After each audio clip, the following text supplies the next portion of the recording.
Now, we'll find the area between the x-axis and a curve.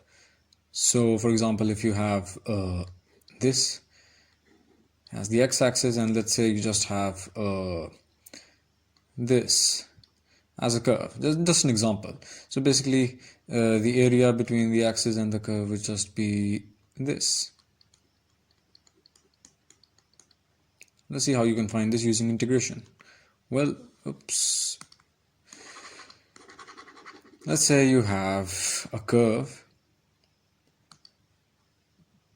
and you have to find the area between the x-axis and the curve. The curve is y is equal to cos 1 by 2x, and the limit of the integration is basically minus pi to pi.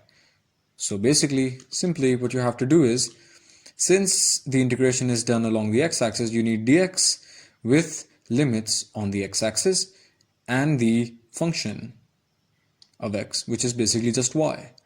So now you just plug in the values. The limits are pi and minus pi. Y is equal to cos 1 by 2x, so cos 1 by 2x over here, and dx.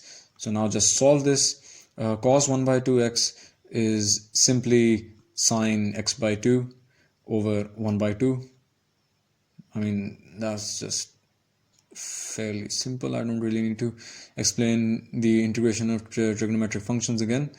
But yeah, this is what you get, and then you'll apply the limits of pi and minus pi, which basically means that you can just take this, in the 2 in the denominator over here becomes basically the overall numerator, because base being divided, it's a double denominator, which is just a numerator, which is why you have this 2 here.